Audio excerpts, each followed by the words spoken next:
نقاش و نقش، کاتب و خط، بانی و بنا، بود و نبود، ذات و صفت، ہستی و فنا، جن و ملک، زمین و فلک، گرد و کیمیا، دنیا و دین، حدوث و قدم، بندہ و خدا، سب شاہد کمال شہ مشرقین ہے، جب تک خدا کا ملک ہے مالک حسین۔ اعوذ باللہ السمیع العلیم من الشیطان اللعین الرجیم، بسم اللہ الرحمن الرحیم، الحمد للہ رب العالمین، والعاقبۃ للمتقین، والصلاة والسلام علی النبی الامی المکی المدنی العربی الہاشمی، سیدنا و نبینا ابی القاسم محمد وآلہ الطیبین الطاہرین المعصومین المظلومین الغر المیامین الذین اذهب اللہ عنہم الرجس وطہرہم تطہیرا، واللعنۃ الدائمۃ علی اعدائہم اجمعین من یوم ظلمہم الی یوم الدین۔ اما بعد، فقد قال اللہ سبحانہ وتعالی فی محکم کتابہ الکریم وقولہ الحق، بسم اللہ الرحمن الرحیم، قد افلح المؤمنون الذین هم فی صلاتہم خاشعون والذین هم عن اللغو معرضون وهم للزکاة فاعلون۔ درود پڑھ لیجیے محمد و آل محمد پر۔ تو یہ حسینیہ سید اکبر رضوی اعلی اللہ مقامات میں عشر اربعین کی چوتھی مجلس ہے۔ میری دعا ہے کہ اللہ تعالیٰ مرحوم کے درجات بلند فرمائے اور ان کے اولاد جو ان کے مشن کو زندہ رکھے ہوئے ہے ان کی توفیقات میں اضافہ فرمائے۔ صفات مومن کے موضوع پر عشرے کی یہ چوتھی مجلس ہے۔ ہم دعا کرتے ہیں کہ اللہ تعالیٰ حاضرین مجلس اور سامعین کو اپنی رحمتوں، برکتوں، سعادتوں سے مالا مال فرمائے اور ہم سب کو محمد و آل محمد کے غلاموں اور امام مظلوم کے عزاداروں میں شمار فرمائے۔ سورہ مبارک مومنون کی جن آیات کی تلاوت کی سعادت حاصل کی گئی ان میں ارشاد قدرت ہے، قد افلح المؤمنون الذین هم فی صلاتہم خاشعون والذین هم عن اللغو معرضون والذین هم للزکاة فاعلون۔ یقیناً کامیاب ہیں وہ صاحبان ایمان کہ جن کی خصوصیات یہ ہیں، نماز پڑھتے ہیں خضوع خشوع کے ساتھ، لغو باتوں سے ہمیشہ اپنا دامن بچاتے ہیں، وَلِلزَّكَاةِ فَاعِلُونَ، اور زکوٰۃ کو ادا کرتے ہیں۔ قرآن مجید میں تقریباً 30 مقامات ایسے ہیں جہاں نماز کے بعد فوراً زکوٰۃ کا تذکرہ۔ قرآن مجید میں آغاز ہوتا ہے سورہ الحمد سے، پھر اس کے بعد سورہ بقرہ ہے، اس کی ابتدائی میں ارشاد ہوا الف لام میم ذالک الکتاب لا ریب فیہ ھدی للمتقین الذین یؤمنون بالغیب ویقیمون الصلاۃ ویؤتون الزکاۃ ومما رزقناہم ینفقون۔ یہ کتاب جس میں کوئی شک و شبہ نہیں کہ اللہ کی طرف سے نازل ہوئی ہے۔ اس کتاب سے، یہ کتاب سرچشمہ ہدایت ہے متقین کے لیے۔ متقین کی صفات کیا ہیں؟ یؤمنون بالغیب، غیب پر ایمان رکھتے ہیں، نماز قائم کرتے ہیں، زکوٰۃ ادا کرتے ہیں۔ لفظ غیب بہت جامع ہے، ہر وہ چیز جو نگاہ بشر سے مخفی ہے اور اللہ اور رسول نے اس کی خبر دی ہے، وہ غیب ہے۔ فرشتے موجود ہیں، ہماری نگاہوں سے غائب ہیں۔ جنت و نار موجود ہیں، ہماری نگاہوں سے غائب ہیں۔ اللہ نے جن مخلوقات کو کائنات کے نظم و ضبط پر معین کیا ہے وہ موجود ہیں، ہماری نگاہوں سے غائب ہیں۔ جسم انسانی میں روح موجود ہے، ہماری نگاہوں سے غائب ہے۔ ہمارے مغز کے اندر عقل موجود ہے، ہماری نگاہوں سے غائب ہے۔ تو اگر یہ وہ تمام چیزیں جو موجود ہیں اور ہم ان پر یقین رکھتے ہیں اگرچہ ہماری نگاہوں سے غائب ہے، تو اگر اللہ نے اپنی آخری حجت کو پردے غیب میں رکھا ہے، ہماری نگاہوں سے دور رکھا ہے، تو اس پر ایمان لانے میں کیا قباحت ہے؟ وہ قابل تعجب کیوں ہے؟ نہ فرشتوں پر ایمان لانا قابل تعجب، نہ جنت پر ایمان لانا قابل تعجب، نہ حساب و کتاب پر ایمان لانا قابل تعجب، نہ میزان پر ایمان لانا قابل تعجب، نہ صراط پر ایمان لانا قابل تعجب، نہ حشر کے میدان پر ایمان لانا قابل تعجب، تو پھر امام عصر پر ایمان لانا کیوں قابل تعجب؟ جس کی خبر اللہ نے بھی دی، سرکار دو عالم حضرت محمد مصطفیٰ صلی اللہ علیہ وسلم نے بھی دی۔ انہوں نے ارشاد فرمایا کہ میرا آخری نمائندہ وہ ہوگا جو ایک عرصہ دراز تک پردہ غیب میں رہے گا، پھر ظاہر ہوگا تو یملأ الارض قسطا وعدلا کما ملئت ظلما وجورا، یہ زمین جس طریقے سے ظلم و جور سے بھر چکی ہوگی، میرا نمائندہ آنے کے بعد اسے عدل و انصاف سے پر کر دے گا۔ تو اس آیت میں بھی غیب پر ایمان، نماز کی ادائیگی کے بعد زکوٰۃ کا تذکرہ ہے۔ زکوٰۃ ایک اہم ترین فریضہ ہے، چونکہ نماز میں انسان اللہ سے رابطہ قائم کرتا ہے۔ اہدنا الصراط المستقیم ایاک نعبد و ایاک نستعین، اپنے رب سے بات کرتا ہے، اور زکوٰۃ میں بندگان خدا کو فیض پہنچاتا ہے۔ میں ہم کہہ سکتے ہیں ایک حق اللہ ہے اور ایک حق العباد ہے۔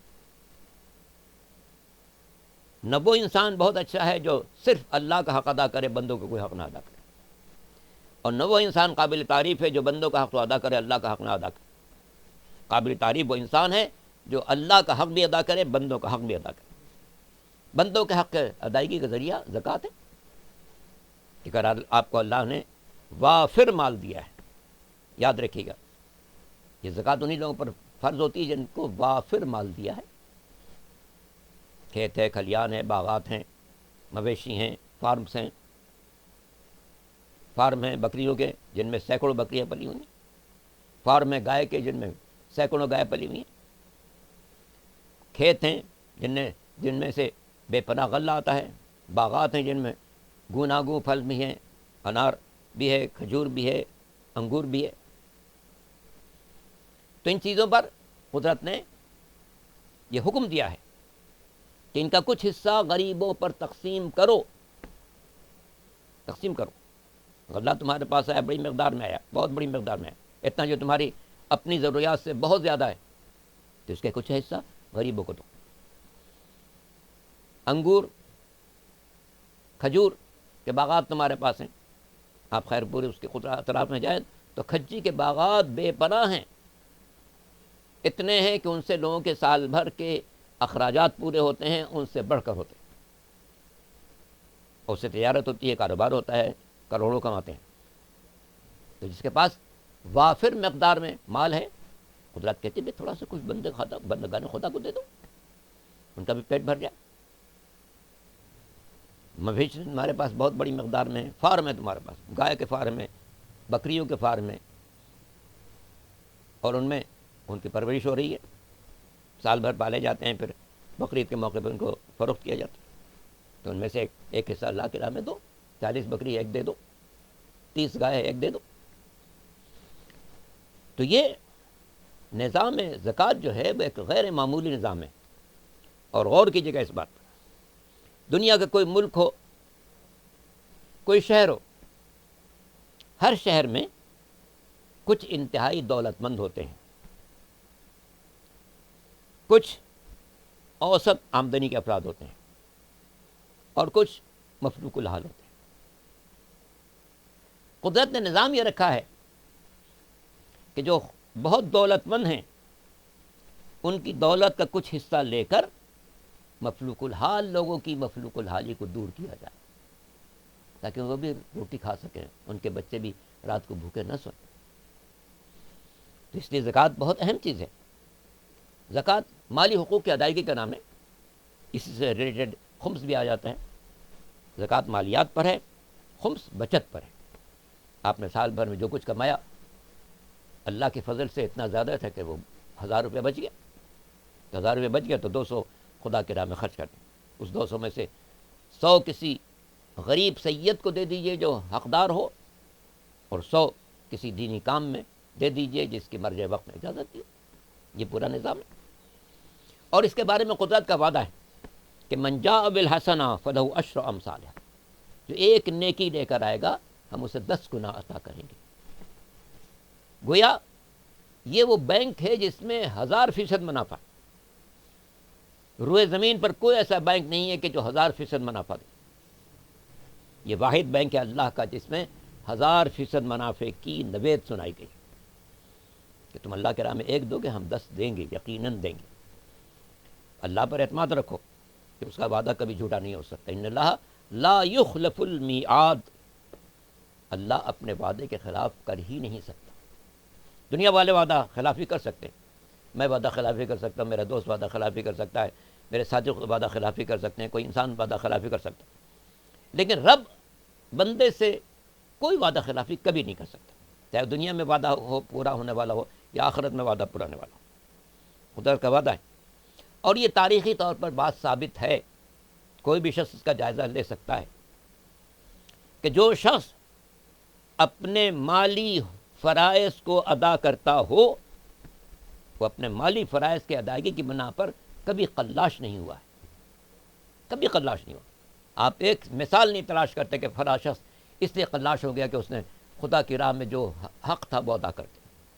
ہاں یہ ہو سکتا ہے انسان قلاش ہو جائے بے احتیاطی کی بنا پر۔ اللہ نے کہا تھا کہ 100 میں سے 20 دے دو، اس نے کہا نہیں میں 100 دے دیتا ہوں، اب اس کے پاس کچھ نہیں بچا، گھر خالی ہاتھ گیا۔ تو یہ اللہ نے نہیں کہا ہے کہ تمہارے پاس 100 بچے تو 100 دے دو، نہیں، اس نے کہا 100 بچا تو 20 دے دو، 80 گھر لے جاؤ۔ اب جو اپنی بے عقلی کی بنا پر 100 کا 100 دے رہا ہے اور اپنے گھر والوں کو بھوکا رکھ رہا ہے تو یہ کوئی کار خیر نہیں کر رہا، وہ یہ اپنی بے عقلی کا نمونہ پیش کر رہا ہے، اس لیے کہ اس نے جو واجب افراد تھے ان کے نفقے کی کوئی فکر نہیں کی اور بس داد و دیش میں لگ گیا۔ دفتر میں تنخواہ ملی 18,000، چلا گیا دفتر سے لے کر غریبوں کی بستی میں اور سارا بانٹ کے گھر چلایا۔ اب گھر والے مہینے بھر کیا کریں؟ قرض مانگے، بھیک مانگے، صدقہ خیرات مانگے، یہ نہیں ہو سکتا۔ قدرت نے ایک معین مقدار رکھی ہے، وہ دینا ہے۔ آپ کے پاس 22 من سے زیادہ غلہ آ گیا تو ٹھیک ہے، اس میں سے تھوڑا خدا کی رحمت دے دیجیے۔ اگر ایسی زمین ہے جو خود آبپاشی ہو جاتی ہے دریا کے کنارے ہونے کی بنا پر یا بارش کی بنا پر، تو اس میں سے آپ 10% دے دیجیے، اور اگر آپ کو سینچائی کے لیے اخراجات کرنے پڑتے ہیں تو 5% دے دیجیے، بس اتنا ہی ہے۔ 22 من میں سے صرف 5% دینا۔ یہ تھوڑی ہے کہ آپ کے پاس کھیت سے 22 من غلہ آیا تو آپ سارا غلہ غریبوں میں تقسیم کر دیں اور بچوں کے لیے کچھ نہ چھوڑیں، یہ نہیں ہو سکتا، یہ نہیں ہو سکتا۔ لا تجعل یدک مغلولۃ الی عنقک ولا تبسطھا کل البسط، نہ اپنے ہاتھ کو گردن سے باندھ کے رکھو اور نہ پورا پھیلا دو۔ کیا مقصد ہے؟ مقصد ہے کہ جو حق واجب ہے وہ ادا کرو، یہ نہیں کہ سارا لٹا دو۔ سارا لٹا دینا کوئی دانش مندی نہیں ہے۔ اللہ کی راہ میں جو اس نے فرض کیا ہے اس کے ادائیگی دانش مندی ہے۔ بندوں کا بھی حق ہے، تمہارے گھر والوں کا بھی حق ہے، تو اس میں سے اسی لیے اللہ نے ایک معین مقدار رکھی ہے۔ جیسا کہ چھٹے امام حضرت جعفر صادق علیہ السلام فرماتے ہیں کہ اللہ یہ نہیں چاہتا کہ تمہارے سارا مال وہ واپس لے لے تم سے، وہ دیا کیوں تھا جو واپس لے گا، نہیں، وہ چاہتا ہے کہ تمہارے کچھ مال میں سے تھوڑا سا حصہ لے لے۔ کتنی عادلانہ بات ہے، تمہارے کچھ مال میں سے تھوڑا سا حصہ لے لے۔ ہر مال میں سے نہیں مانگا ہے، آم کے باغات ہیں نہیں مانگا ہے، امرود کے باغات ہیں نہیں مانگا ہے، کیلے کے باغات ہیں نہیں مانگا ہے، ہاں کھجور کے باغات ہیں اس میں سے مانگا ہے، انگور کے باغات ہیں اس میں سے مانگا ہے، بہت سے غلے ہیں ان میں سے نہیں مانگا، چنا ہے نہیں مانگا، مسور ہے نہیں مانگا، مٹر ہے نہیں مانگا، دالیں ہیں نہیں مانگا، غلوں میں سے جو اور گیہوں میں سے مانگ لیا۔ جانور بہت سارے ہیں، گھوڑے بھی ہیں، بہت بڑی تعداد میں گھوڑے ہیں، ان میں سے کچھ نہیں مانگا، ہاں گائے ہے اور بکری ہے یا اونٹ ہے تو اس میں سے مانگا۔ تو یہ اللہ نے انسانوں پر کوئی ایسا قانون رکھا ہی نہیں جو ان کی طاقت برداشت سے باہر ہو۔ لا یکلف اللہ نفسا الا وسعها، خدا عالم کسی شخص کو بھی اس کی گنجائش سے بڑھ کر تکلیف دے ہی نہیں سکتا، ناممکن ہے۔ اس کا ہر فرمان اس کی رحمت کے عین مطابق ہے۔ اس کی رحمت کا تقاضا ہے کہ اس نے اگر مجھے مال دیا ہے تو مجھ پر بھی مہربان ہے، اور میرے پڑوس میں، میرے محلے میں، میرے شہر میں، میرے علاقے میں اگر کوئی غریب ہے تو اس پر بھی مہربان۔ اس مہربانی کا تقاضا یہ کہ اس نے کہا کہ بھائی دیکھو تمہیں ہم نے بہت سارا مال دیا ہے، اس میں سے تھوڑا سا اس فقیر کو دے دو، اس غریب کو دے دو۔ یوں سمجھیے، فرض کیجئے ایک باپ ہے، عید کے دن اپنے بیٹے کو 10,000 روپے دیتا ہے کہ جاؤ بیٹے، آج عید کے دن ہے، دوستوں کے ساتھ جانا ہوگا، گھومنا پھرنا ہوگا، تفریحات کرنی ہوگی، کھانا پینا ہوگا، کھاؤ پیو۔ دیکھو اگر اس میں سے کچھ بچ جائے، 10,000 دیا، اس میں سے 100 بچ جائے، 100 بچ جائے تو اس میں سے 20 روپیہ اس غریب کو دے دینا جو راستے میں بیٹھا ہوگا، باقی ایسے اپنے پاس رکھنا، اور یہ جو 20 تم اس کو دو گے، اس کے عوض میں تم کو اور دے دوں گا۔ تو انسان کیا کہے گا، اچھا یہ باپ کتنا سمجھدار ہے، کتنا رحم دل ہے، اس نے اپنے بیٹے کا بھی خیال رکھا، اس غریب کا بھی اور فقیر کا بھی خیال رکھا جو راستے میں بیٹھا ہوا ہے، اور یہ بھی وعدہ کیا کہ جو اس فقیر کو دو گے اس کا کئی گنا ہم تم کو عوض بعد میں دے دیں گے۔ تو اللہ کا نظام یہی ہے کہ تمہیں اگر اللہ نے اتنا وافر مال دیا ہے جو تمہاری اپنی ذاتی ضروریات سے بڑھ کر ہے، تو جو بڑھ کر ہے اس میں سے کچھ خدا کی راہ میں دے دو، اور جو خدا کی راہ میں دو گے اس کا عوض تم کو دوبارہ ضرور ملے گا۔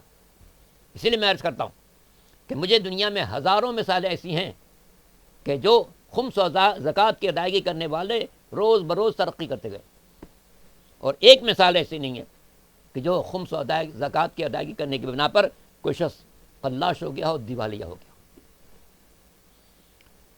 دیوالیہ جو ہوتا ہے انسان اپنی بے عقلی کی بنا پر ہوتا ہے کہ مال کو اس نے صحیح طرح سے استعمال نہیں کیا، اللہ بلا کا میں خرچ کر دیا۔ بیٹے کی کوئی تقریب ہوئی اور اس میں پورے شہر کو اس نے دعوت دی تھی، اور سارا گھر میں جو کچھ موجود تھا اس نے سب خرچ کر دیا۔ یہ بے عقلی ہے، یہ بے عقلی ہے۔ ہمیں انسان کو ہمیشہ پیش نظر رکھنا چاہیے کہ میرے وسائل کتنے ہیں، مستقبل کیسا ہے، گھر میں میری کتنی ضروریات ہیں، میرے بچوں کی ضروریات کیا ہیں، میرے والدین کی ضرورت کیا ہیں، میرے بھائی بہنوں کی ضرورت کیا ہے۔ ماں باپ کا خرچ بھی واجب ہے، اولاد کا خرچ بھی واجب ہے، اس کے بڑھ کر ہو تو پھر بھائی بہنوں کا خیال کرنا چاہیے، اس سے بھی بڑھ کر ہو تو پڑوسی کا خیال کرنا چاہیے۔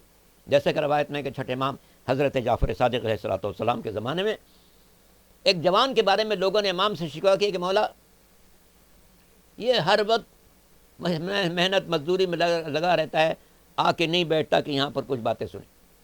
یہ روایت ہو سکتا ہے چھٹے امام کے زمانے کی، ہو سکتا ہے سرکار دو عالم کے زمانے کی۔ تو یہ ہر وقت لگا رہتا ہے دنیا داری میں، کاروبار میں، محنت مزدوری میں، آ کے نہیں بیٹھتا کہ باتیں سنیں، واجبات ادا کرتا ہے۔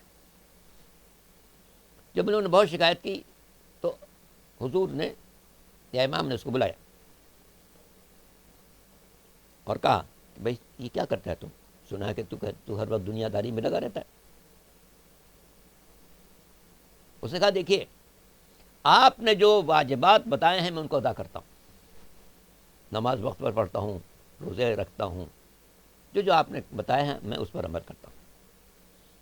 میں صبح صبح نکلتا ہوں رزق حلال کی تلاش میں، تاکہ میں اپنے ماں باپ کی بہتر سے بہتر خدمت کروں، اپنے بال بچوں کو اچھی طرح سے پروان چڑھاؤں، خود بھی اچھا کھانا کھاؤں، لباس پہنوں، گھر بھی میرا اچھا ہو۔ اس کے بعد بھی اگر میرے پاس کچھ بچے تو میں پڑوسی کا خیال کروں، اور اس سے بھی زیادہ ہو تو میں اپنے اہل شہر کو فیض پہنچاؤں۔ تو یہ سن کر آپ نے فرمایا کہ یہ تو سب طلب آخرت ہے، اس میں طلب دنیا کہاں ہے؟ تم جو کچھ کر رہے ہو در حقیقت اپنی آخرت کا سامان کر رہے ہو۔ مل کے درود پڑھ لیجیے محمد و آل محمد۔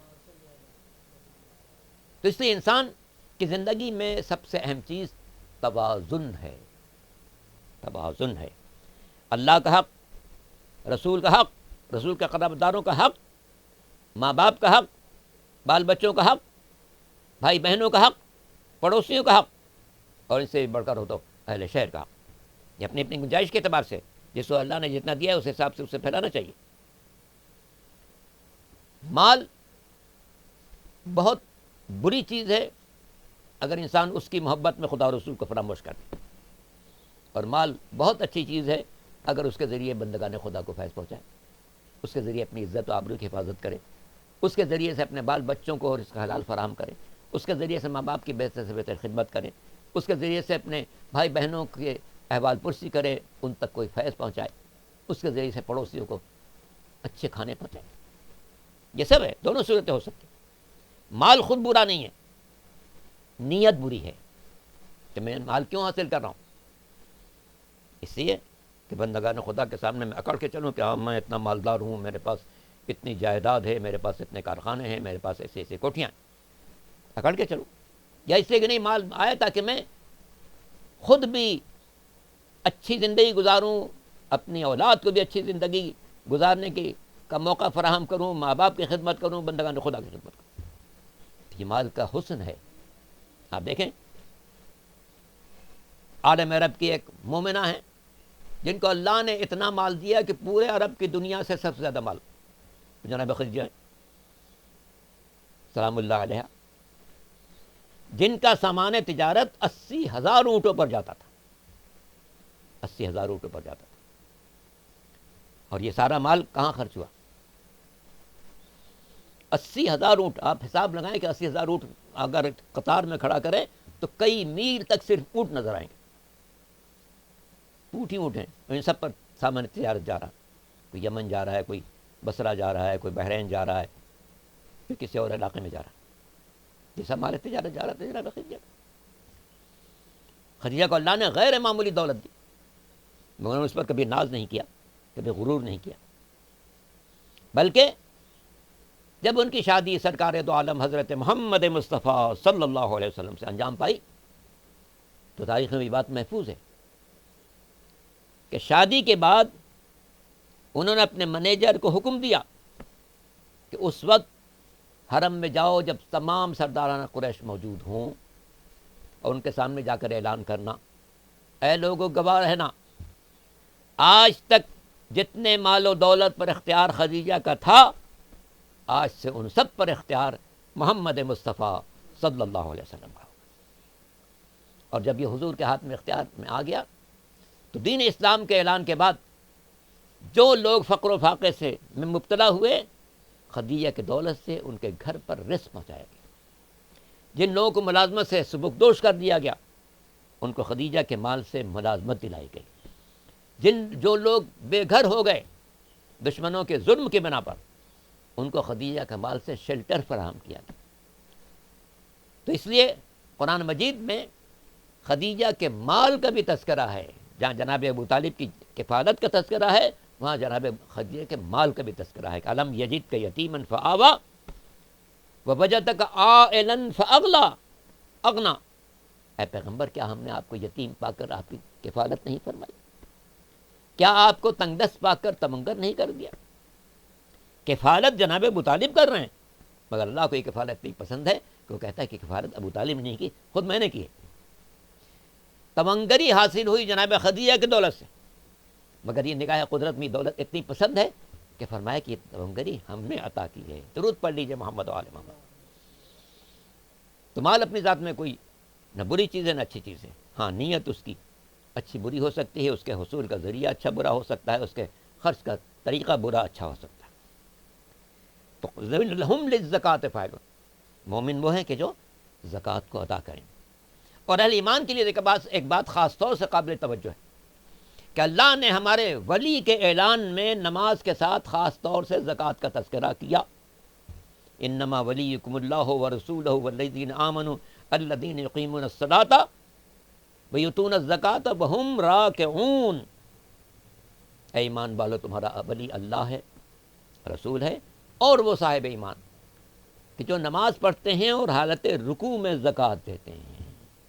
یہ حالت رکوع میں زکوٰۃ دینے والا کون ہے؟ تاریخ شاہد ہے، ہر تفسیر شاہد ہے کہ یہ جس کا تذکرہ ہے وہ مولا کائنات امیر المومنین علی بن ابی طالب علیہ السلام کی ذات گرامی، جنہوں نے حالت رکوع میں زکوٰۃ دی. ایک شخص مسجد میں آیا، مسجد میں بہت سے لوگ بیٹھے ہوئے تھے، بہت سے نمازی، کوئی نماز پڑھ رہا ہے، کوئی دعا مانگ رہا ہے، کوئی تلاوت کر رہا ہے، مختلف کاموں میں لگے ہوئے. آیا، سب سے درخواست کی، اے بندگان خدا، اس محتاج کو کچھ دے دو. سب خاموش بیٹھے ہیں، کسی نے کچھ نہیں کیا۔ مولا علی اس وقت نماز پڑھ رہے تھے، اس نے سب سے درخواست کی، کسی نے کچھ نہیں کیا۔ تو آخر میں اللہ سے شکوہ کی، پالنے والے میں تیرے گھر میں آیا تھا، تیرے بندوں سے سوال کر رہا تھا، کسی نے کچھ نہیں کیا۔ جیسے ہی اس نے اللہ کی بارگاہ میں فریاد کی، میرے مولا نے حالت نماز میں اپنی انگلی اس کی طرف کر دی جس میں ایک انگوٹھی تھی، اشارہ کیا کہ انگوٹھی اتارو، لے جاؤ، فوراً کر کے اپنا کام چلو۔ جب یہ عمل آپ نے انجام دیا تو آیت نازل ہوئی کہ اللہ کے ولی، اے ایمان والے، تمہارا ولی اللہ ہے، رسول ہے، اور وہ ایمان والا، وہ صاحب ایمان جو نماز پڑھتا ہے حالت رکوع میں زکوٰۃ دیتا ہے۔ آپ اس وقت رکوع کی حالت میں تھے، آپ نے انگلی اس کی طرف اشارہ کر دی اور انگوٹھی اتار کے لے کے چلائی، اور اس پر سرکار دو عالم پر یہ آیت نازل ہو گئی کہ حاج علی نے جو یہ کارنامہ انجام دیا ہے، اللہ اس کی سند کے طور پر یہ آیت نازل کر رہا ہے۔ یہ آیت نازل ہوئی، بہت سے لوگ کہتے ہیں کہ جناب امیر المومنین تو نماز میں اتنے محو ہوتے تھے کہ ان کے پیر سے اگر تیر نکال دیا جائے تو پتہ نہیں چلتا تھا، تو انہیں سائل کی آواز کیسے سنی؟ جب اتنی محویت ہوتی تھی کہ تیر نکال دیا جائے تو خبر نہیں ہوتی تھی، تو سائل کی آواز کیسے سنی؟ لیکن وہ لوگ بھول جاتے ہیں کہ سائل کی آواز اس وقت نہیں جب وہ لوگوں کو مخاطب کر رہا تھا، بلکہ جب خداوند عالم سے درخواست کی کہ پالنے والے میں تیرے گھر میں آیا تھا، تیرے بندوں سے سوال کر رہا تھا، مجھے کوئی اس نے کچھ نہیں کیا۔ تو چونکہ اس نے رب کی بارگاہ میں درخواست کی اور نماز میں مولا رب کی بارگاہ میں تھے، تو جیسے اس نے درخواست کی، مولا نے آواز سنی اور اپنی انگوٹھی اس کے پاس پیش کر دی، مالک کی طرف سے آیت نازل ہو گئی، درود پڑھ لیجیے محمد و آل محمد پر۔ تو ہم للزکوٰۃ فاعلون، یہ بولو گے جو زکوٰۃ کو ادا کرتے ہیں۔ ویسے یہ اس قسم کے جو فضائل ہیں اس میں بہت سے لوگوں کو پسند نہیں آتے ہیں، خوش نہیں ہوتے، کہتے ہیں دیکھیے صاحب علی کے فضائل ہی بیان کرتے رہتے، اور یہ بات آج کی نہیں ہے۔ سعید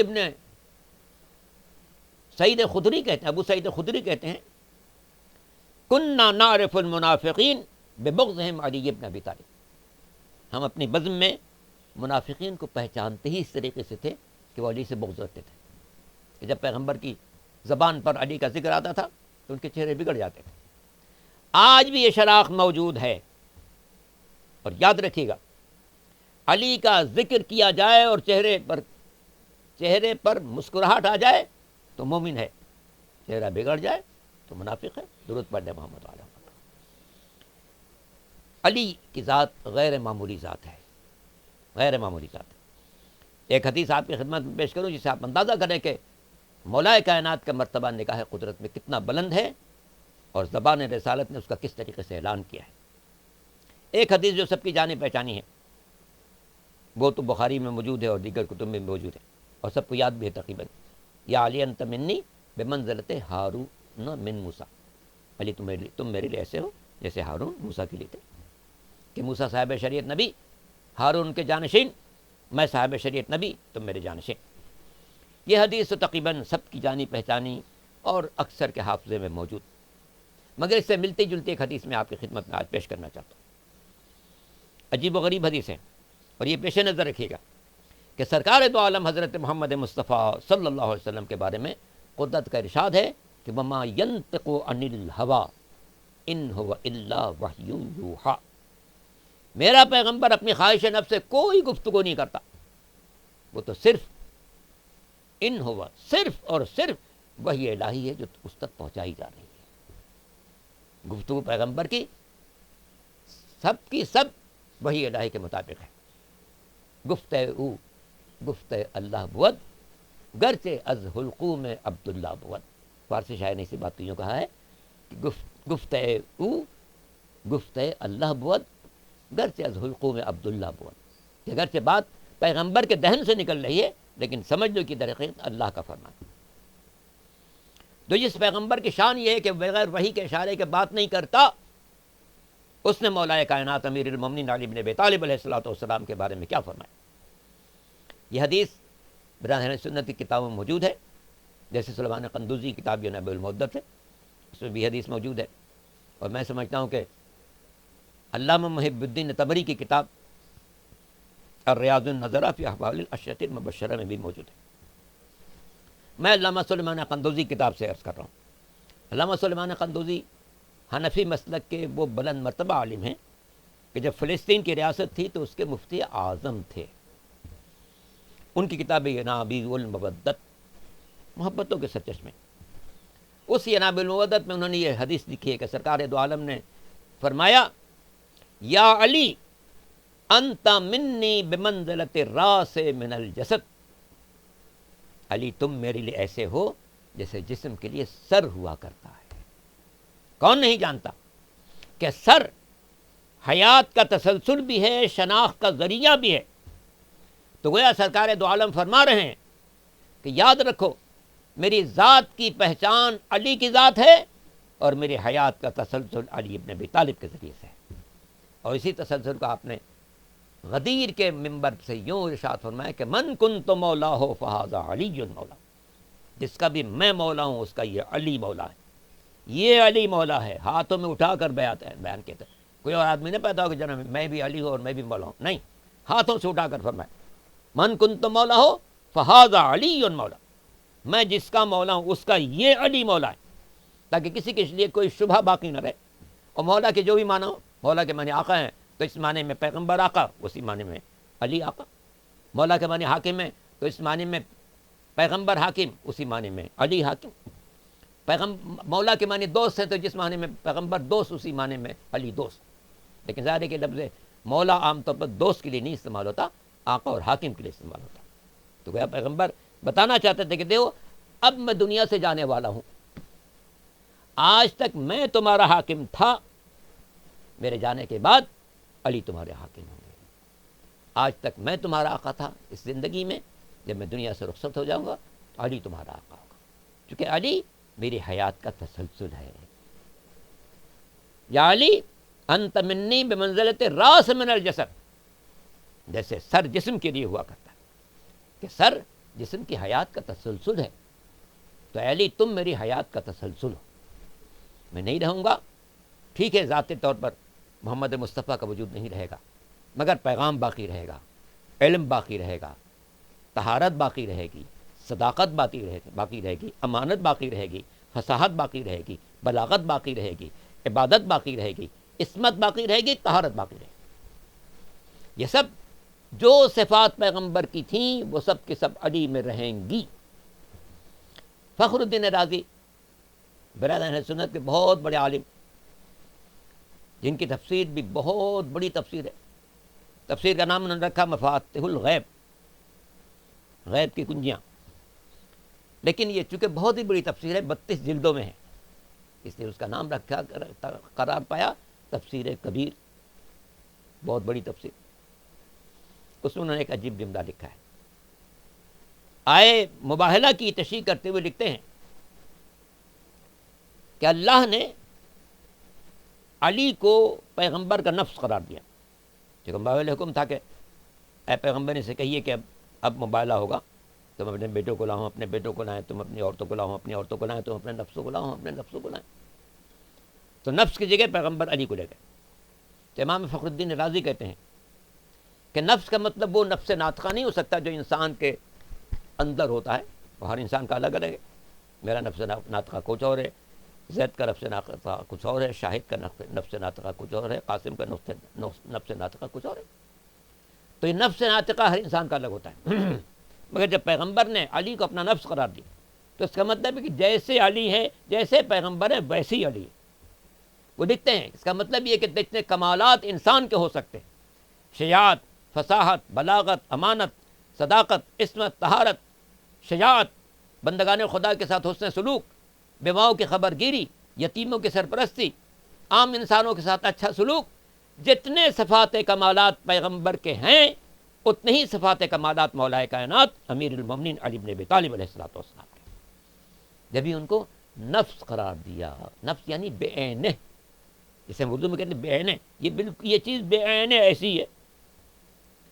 تب جب پیغمبر مباہلے میں علی کو لے کر گئے اور نفس کی جگہ لے کر گئے، قرآن نے کہا تھا نفس کو لانا ہے، اور پیغمبر نفس کی جگہ علی کو لے گئے، تو یہ بتانا چاہتے تھے کہ دیکھو جیسا میں ہوں ویسا علی ہے. ایک بار اور مل کے درود پڑھ لیں محمد والوں. تو ہم للزکوٰۃ فاعلون. مومن کی صفات یہ ہیں زکوٰۃ کو ادا کرے, بندگان خدا کو پیش نظر رکھے. اگر اللہ نے کچھ مال دیا ہے تو اس مال میں سے لوگوں کو فیض پہنچائے. اور غور کیجیے گا اس بات پر کہ آل محمد نے جو طریقہ ہمیں بتایا, کبھی کوئی سائل ان کے دروازے سے خالی نہیں گیا. آپ سب جانتے ہیں کہ جب حسن حسین بیمار ہوئے تھے, پیغمبر نے آ کر شہزادی سے اور مولا سے کہا تھا کہ تم منت مانو روزہ رکھنے کی, کہ بچے صحت مند ہو جائیں تو روزہ رکھو گے. اسی لیے ہمارے بزرگان کا ہمیشہ سے طریقہ رہا ہے, اور احادیث میں بھی اس بات موجود ہے کہ انسان کو کی بہت پریشانی ہو تو وہ روزے کی منت مانے. روزہ نگاہ قدرت میں انتہائی پسندیدہ عمل ہے. روزے کی منت مانے تو کام مشکل اس کی بہت جلد حل ہو جائے گی.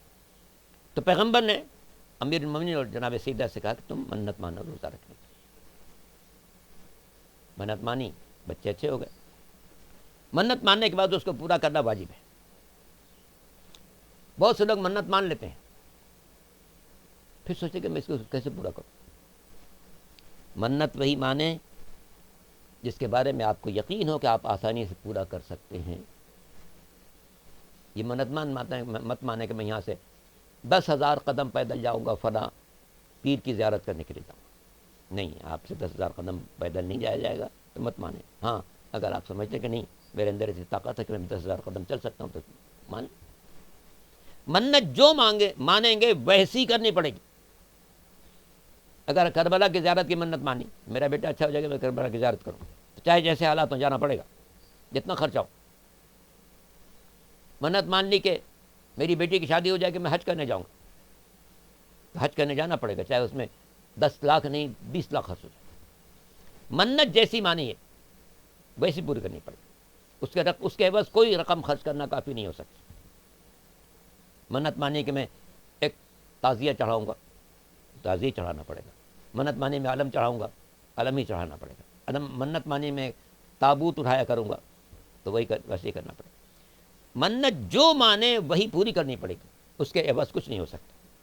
اس کے عوض کوئی مال جتنا چاہیں خرچ کر دیں کوئی فائدہ نہیں. آپ نے اگر جس چیز کی منت مانی تھی اس کی قیمت 100 تھی, آپ نے اس کے بس 10,000 خرچ کر دیا, کوئی حیثیت نہیں ہے. وہ منت جو مانی تھی وہ پورا کرنا پڑے گا. خیر, یہ بات ذہن میں آ گئی تھی. تو جب مولا نے اور شہزادی نے منت مان لی, بچے اچھے ہو گئے, تو منت کو پورا کرنا واجب تھا. دونوں نے روزے رکھے. یہ دور وہ تھا جس میں انتہائی فقر و فاقے کا دور تھا, گھر میں کوئی سامان نہیں ہوتا تھا. مولا گئے, جو لائے قرض کے طور پر. شہزادی نے اس کو پیسا, روٹی پکائی.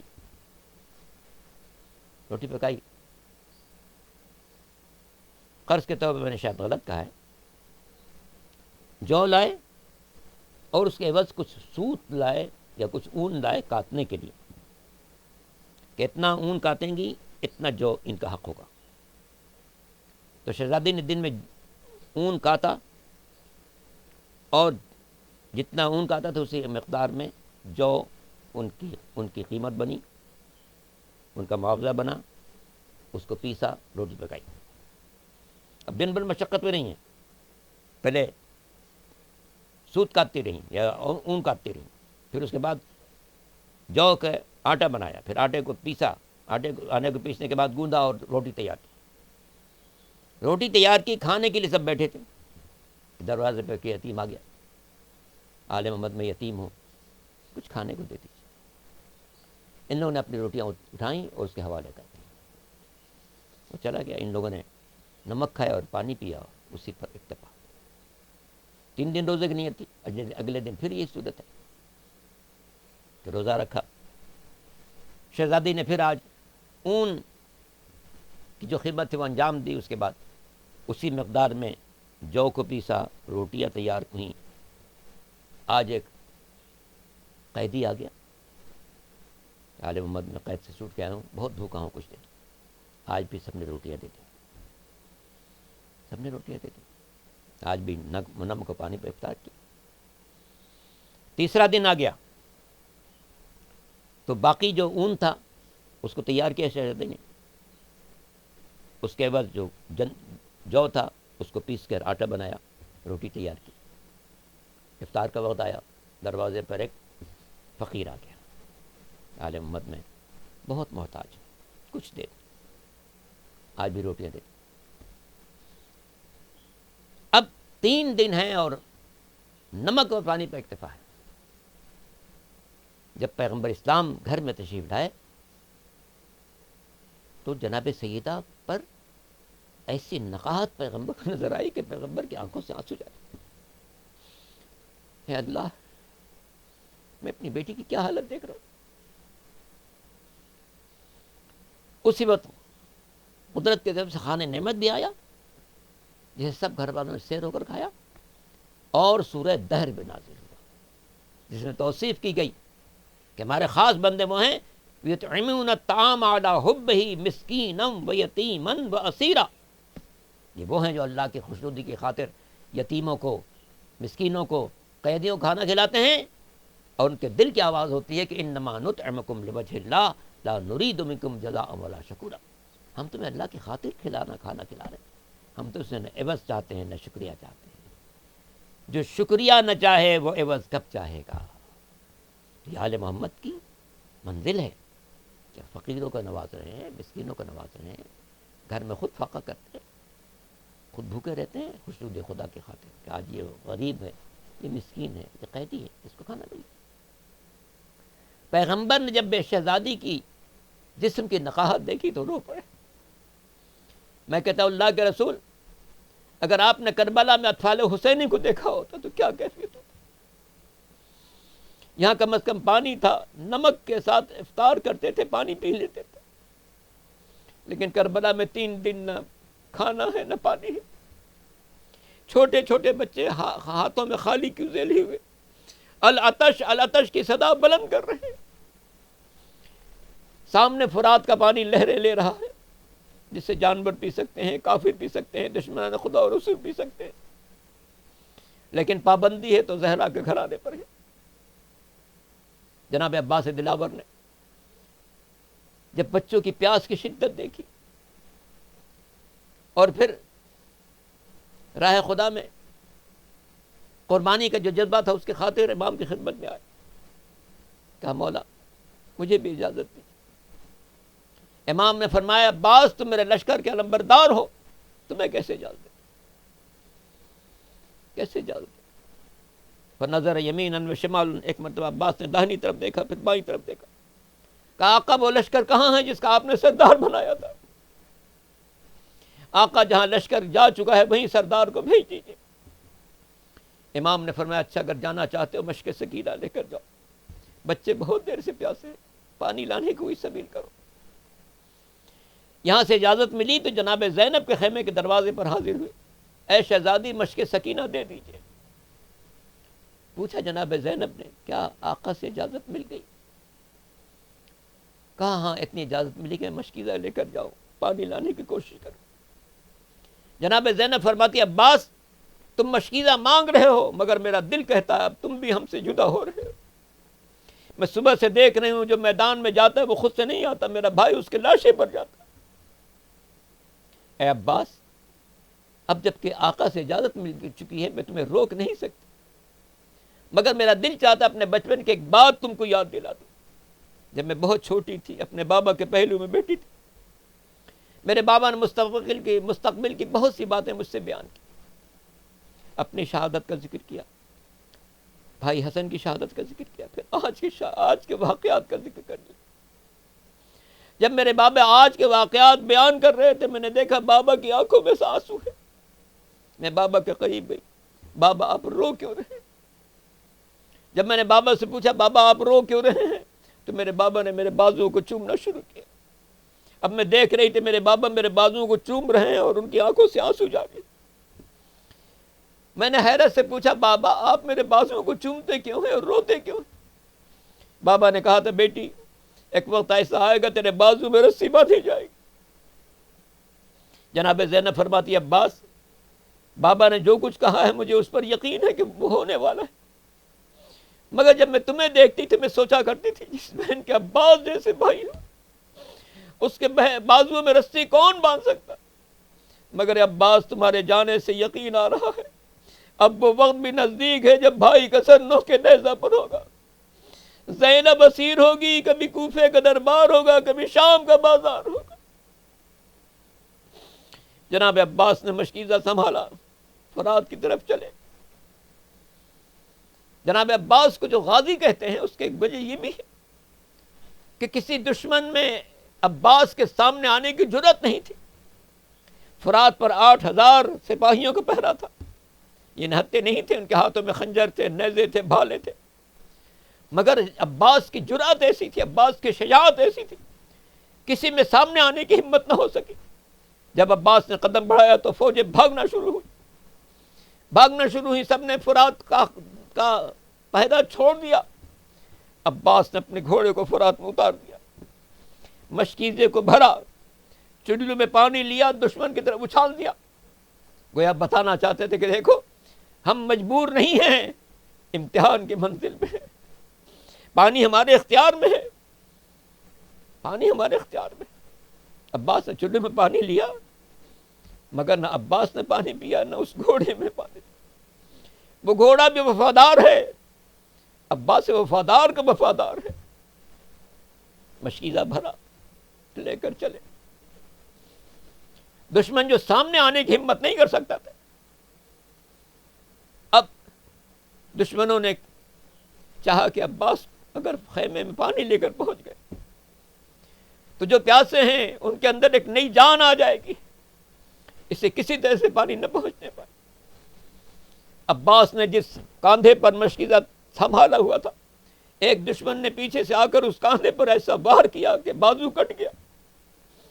عباس نے فوری طور پر مشک کو دوسرے کاندھے پر سنبھالا اور تیزی سے قدم بڑھانا شروع کیا۔ ایک اور دشمن نے اس شانے پر بھی تلوار چلائی اور عباس کا دونوں بازو قلم ہو گئے، تو مشکیزے کو دانتوں سے پکڑ لیا۔ دشمن نے دیکھا کہ جب تک مشکیزہ موجود ہے عباس کی ہمت برقرار ہے۔ ایک ظالم نے دور سے تیر پھینکا جو مشکیزے کو لگا، مشکیزے کا پانی بہنا تھا، عباس کے دل کا خون بہہ گیا۔ ہمت جواب دینے لگی کہ جو مشک میں نے سنبھال کر رکھی تھی اب وہ مشک بھی پانی میں ختم ہو گیا، بچوں تک کیسے لے جاؤں گا۔ یہ اسی دوران سر پر ایک ایسا گرز لگا، عباس گھوڑے پر ٹھہر نہ سکے، زمین پر گرے۔ امام کو آواز دی، آخا ادری کا خاک، اے بھائی بھائی کی خبر لیجیے۔ امام مظلوم تک جناب عباس کی آواز پہنچی، ایک جملہ کہا، اے عباس الان انکسر ظہری وقلت حیلتی، اے عباس اب حسین کی کمر ٹوٹ گئی، راہ چاروں تدبیر مسدود ہو گئی۔ امام کیسے پہنچے ہوں گے عباس کے لاشے پر، تصور کیا جا سکتا ہے، مگر زبان میں طاقت نہیں ہے کہ اس کیفیت کو بیان کیا جا سکے۔ گرتے پڑتے کیسے پہنچے ہوں گے۔ امام اس جگہ پہنچے جہاں پر جناب عباس ایڑیاں رگڑ رہے تھے۔ میرا مولا زمین پر بیٹھ گیا، عباس کے سر کو اپنے زانوں پر رکھ لیا، خون صاف کرنا شروع کیا۔ ایک جملہ کہا، عباس تم جا رہے ہو، تھوڑی دیر میں بھی آنے والا، بس اگر کوئی دل میں تمنا ہو تو بیان کر دو۔ عباس نے کہا، ہاں بس ایک تمنا ہے۔ پوچھا وہ کیا ہے؟ کہنے لگے وہ تمنا یہ ہے کہ میں آپ کی زیارت کر لوں، جب دنیا میں آیا تھا تو پہلی زیارت آپ کی تھی، اب دنیا سے جا رہا ہوں تو آخر میں آپ کی زیارت کر کے جاؤں۔ امام نے فرمایا پھر رکاوٹ کیا ہے؟ عباس نے کہا آنکھوں میں خون بھرا ہوا ہے، ہاتھ نہیں ہے کہ خون صاف کر سکوں۔ امام مظلوم نے خاص رومال نکالا، عباس کے آنکھوں سے خون صاف کیا۔ عباس نے امام کو دیکھا، مسکرائے اور پھر رونے لگے۔ امام نے پوچھا، عباس مسکرائے کیوں اور پھر رونے کیوں لگے؟ عباس نے کہا، مسکرایا تو اس بات پر کہ دنیا سے جانے سے پہلے آپ کی زیارت نصیب ہو گئی، اس خوشی میں مسکرایا، مگر رویا اس بات پر کہ آقا اس وقت میں جا رہا ہوں دنیا سے تو میرا سر آپ کی آغوش میں ہے، لیکن اے میرے آقا تھوڑی دیر کے بعد جب آپ گھوڑے سے گریں گے تو نہ قوس میں نہ علی اکبر ہے نہ عباس ہے، کوئی نہ ہوگا جو آپ کو سہارا دے گا۔ اے آقا تاریخ کا تسلسل تو یہ ہے، پیغمبر دنیا سے جا رہے تھے، ان کا سر علی کی آغوش میں تھا، جب علی جا رہے تھے ان کا سر حسن کی آغوش میں تھا، جب امام حسن جا رہے تھے ان کا سر حسین آپ کی آغوش میں تھا، مگر اے آقا جب آپ دنیا سے تشریف لے جا رہے ہوگے تو کون ہوگا جس آغوش میں آپ کا سر ہوگا؟ اور جب نہیں جنت سے روح سیدہ کی آواز آئے گی، اے حسین آ جا میری آغوش کے پالے حسین۔ وَسَيَعْلَمُ الَّذِينَ ظَلَمُوا أَيَّ مُنْقَلَبٍ يَنْقَلِبُونَ۔ خداوندہ ہماری اس مجلس اعزا کو اپنی بارگاہ میں قبول فرما، ہم سب کے گناہان صغیرہ و کبیرہ کو معاف فرما، حاضرین مجلس کو ان کی جملہ حاجات میں کامیابی عطا فرما، ہماری کوتاہیوں سے درگزر فرما، ہمیں آل محمد کے اسوہ حسنہ پر چلنے کی توفیق عطا فرما، مومن کی صفات کے مطابق ہماری پوری زندگی کو بنا دینا۔ اے میرے مالک ہمارے جوانوں کی ہمتوں میں اضافہ فرما، ہمارے بوڑھوں کو محفوظ فرما، صحت و عافیت کے ساتھ رکھنا، ہمارے بچوں کا مستقبل روشن قرار دینا، انہیں آل محمد کے راستے پر چلنے کی سعادت نصیب فرمانا۔ مشرق و مغرب میں جہاں جہاں آل محمد کے چاہنے والے زندگی گزار رہے ہیں، سب کے جان و مال عزت و آبرو کی حفاظت فرما، بانیان مجلس کی توفیقات میں اضافہ فرما، حسینیہ سید اکبر رضوی کی اس مجلس کو اپنی بارگاہ میں قبول فرما، اور تمام بانیان کو اور حاضرین کو اس مجلس کا شرف عطا فرما، اجر و ثواب عطا فرما، ہم سب کو محمد و آل محمد کے غلاموں میں شمار فرما، حسینیت کے پرچم کو ساری دنیا میں بلند فرما، عباس نامدار کا علم اٹھاتے رہنے کی توفیق عطا فرما، مشرق و مغرب میں اور جہاں جہاں عزاداری کے خلاف سازش ہوتی ہیں ان سازشوں کو ناکام فرما، ملت کو متحد فرما، مملکت کی حفاظت فرما، جو طاقت مسلمانوں کو لڑانا چاہتی ہیں ان کی سازشوں کو ناکام فرما۔ اے میرے مالک تجھے واسطہ محمد و آل محمد کے تمام حاضرین جو یہاں پر تشریف فرما ہیں، فردن فردن ان کی جملہ حاجات کی تکمیل فرما۔ ربنا تقبل منا انک انت السمیع العلیم برحمتک یا ارحم الراحمین۔